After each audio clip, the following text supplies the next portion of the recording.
What's up, everybody? Noble Comics here with the next round of the Tournament of Power. We're going to have Obito from Naruto versus Silver Fang from One Punch Man. We're going to look at all their skills, feats, and abilities and see who would win if they were to fight. But first, the results of the last match, Luffy versus Kenpachi.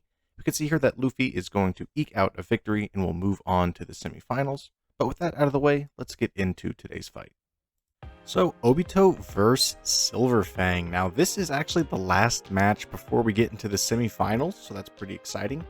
And it's going to be a good one, right? We have two martial arts themed characters here, right? Obito from Naruto, Silver Fang from One Punch Man.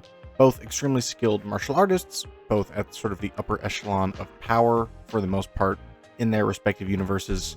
It's definitely not going to be easy, but I do think that it will be rather straightforward.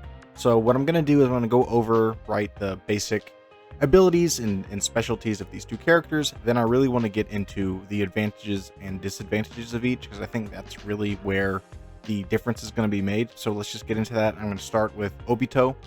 So again, Obito Uchiha, one of the more powerful ninja from Naruto. He has a multitude of different abilities, right? He's an Uchiha, so he specializes in fire-type jutsus. We've seen him shoot giant fireballs and stuff like that, giving him a decent ranged advantage. We also know he's an extremely skilled hand-to-hand combatant with his taijutsu. He's able to match Kakashi, who's one of the better taijutsu users in Naruto, period. We also know that he has some genjutsu ability, which is mental manipulation, as we've seen him be able to use that in the past against various different people. But of course, the main thing about this character, the main trick that he has up his sleeve that is going to give him an advantage, potentially the victory, is his short-range Kamui ability. Now, again, I want to preface by saying that whenever we're talking about Obito, we're talking about Orange Mask Obito. He does not have the Rinnegan. This is Orange Mask Obito with his Mangekyo Sharingan. So he doesn't have his full range of abilities, but he does have his short-range Kamui ability. And what this does is it pretty much turns him intangible. It's technically like putting his body in a different dimension so that things pass through him, but for all intents and purposes, it gives him intangibility. So up close, he is pretty much untouchable unless you can get the drop on him or something like that, can react fast enough. But, you know, you can see here, it's very hard to touch this guy. And one of the only counters to that is to have your own Kamui ability to cancel his out, and then you can fight on equal footing, like we saw with Kakashi.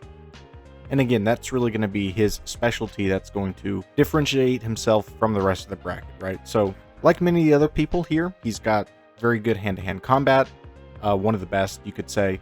He's got some fire abilities, like I said, good range stuff. He's been able to counter some of the most powerful and most skilled ninja in the Naruto franchise. His speed is obviously very great, again, keeping pace with Kakashi in hand-to-hand combat. His durability is super great. We see him get, punched through the chest with a Chidori, doesn't kill him immediately, along with other beatings he's taken from Minato, for example. He can obviously take a punch, very fast, very skilled, very strong, and nigh untouchable and invulnerable whenever you get up close. On the other end, right, where we have Silver Fang, he is going to fit some of these same characteristics, right? Mainly being extremely durable, extremely skilled. So Silver Fang, also called Bang, is one of the highest rated heroes in One Punch Man, and he is probably the greatest martial artist in One Punch Man. He has bested the likes of Garo in hand-to-hand combat. We see when he's using his abilities, he's absolutely just decimating and shredding people. He uses the flowing water fist martial arts style, and watching it, it's just rapid speed, super high power hits that his opponents don't really seem to see coming, or they can't react to it in time or well enough to defend themselves, and he is just clobbering people. We've seen him fight and retaliate against much bigger and stronger opponents, like this giant here, and again, like the giant centipede monster. We've also seen his fighting style be able to deflect energy projections from other opponents, and again, just overall, we've seen his martial art ability, which is essentially his superpower, just absolutely dominate everybody in front of him. Now, we know there is a power limit to that, right? If you're like One Punch Man level of power, it doesn't really matter, but for everybody else, it does matter, and he's extremely powerful. And keeping it pretty short and sweet, that is the basis of this character. Like we said, With Obito, it's mostly being highly skilled and untouchable. With Silver Fang, it's just being highly skilled, highly hitting extremely hard and extremely fast. Even if you're blocking his hit, he's going to crush the earth around you with his super powerful attacks. He's going to be attacking you faster than you can react. You're not going to be able to land a touch on him, and every blow that he deals to you is just going to absolutely decimate you. And don't forget too that the people that he's fighting here are not just like normal people, right, that you find on the street. He's fighting like S tier, say city, island level type creatures, and is absolutely bodying them. And even whenever he gets hit by these people, again, we can see him getting hit by they call it dragon class, which again is that same tier of power, getting smacked through multiple buildings. He shows back up like nothing happened. And his most impressive feat here, right, is probably beating Garo, who was his greatest student, one of the best martial artists in One Punch Man. Garo Silver Fang easily dispatches this dude, puts the beat down on him like you've never seen before, and Garo goes on to become one of, if not the most powerful villain that we have ever seen in the series, and then One Punch Man takes care of him. But like actual skill to skill, Silver Fang easily outclasses him, and he's no ordinary human either, right? Obviously, at this point, even before he's Cosmic Garo, Garo is still incredibly powerful compared to a regular person. I would say to the level at least on par with the ninjas from Naruto, who again are sort of that same very enhanced human state where they can survive blows that a normal human would die from much faster than the human eye could see. So I don't think that's unreasonable to say that they are roughly equivalent in terms of stats. So comparing the two directly, who has what advantage, who's looking like they're going to be the winner, what does that all play out as?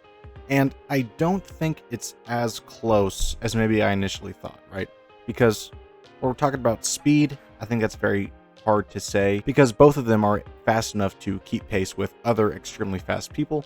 Obito with Kakashi, we've got Silver Fang with Garo or other like S-class or Dragon class people.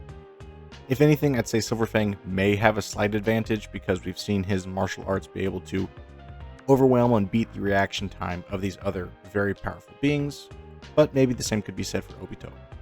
Skill-wise, again, it's very hard to say. I would probably give the skill advantage to Silver Fang as well, though, overall, because that's his entire fighting style, that's his entire personality.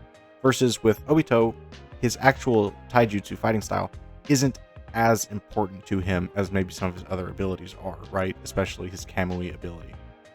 Pure strength and power, I'd probably give it to Silver Fang. We just haven't seen the same type of, say, devastation caused by Orange Mask Obito that we have with Silver Fang whenever he's in combat. Like, the fireball jutsu and everything like that is very impressive.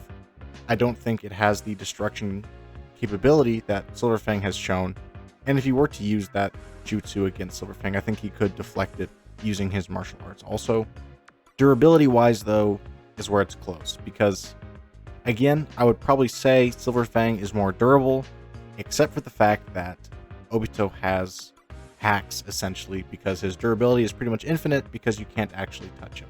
And that's where this fight gets a little bit difficult, because I think stat-wise, Silver Fang really, I think, has a clear advantage. I think he is probably faster, probably more skilled, probably stronger, able to output greater destructive potential, and is probably more durable. I would say that Silver Fang could take more hits from Obito than Obito could take from Silver Fang. I think that's not controversial.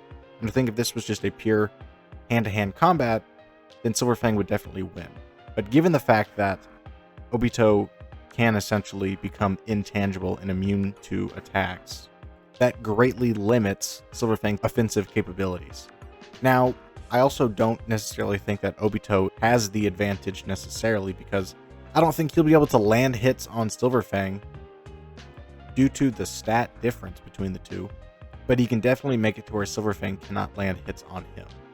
So, win condition for Obito would be stay intangible, use his Kamui ability if he can to burden Silver Fang in some way, use his jutsus as he can, try Genjutsu to get in his head. I don't think that would work, but it's definitely worth trying. probably staying away from him as much as he can and using his jutsu and other skills to his advantage, while being untouchable by Silverfang's main form of attack, which is hand-to-hand, until you can land some final crushing killing blow against him. And Silverfang's win condition is get in close and beat the crap out of him using his superior martial arts techniques, superior strength, superior speed. But which of these scenarios is more realistic? I'd say probably the former. I have been talking about how Silverfang has a clear advantage. That's not to say that Obito is like useless or anything, or that he can't compete at all, but Silverfang definitely has the stat advantage. Regardless though, if you can't touch the guy, you can't touch the guy. And because of that, advantage goes to Obito. He would have to compromise himself or get caught off guard in a way that Silverfang could take advantage and destroy him quickly, which again is not impossible, but I think it's more likely that Obito wins this encounter, even though he should probably lose. Let me know what you guys think in the comments. Let me know who you want to win by voting in the community tab. Do not forget to vote, and I will see you in the next one. Take care.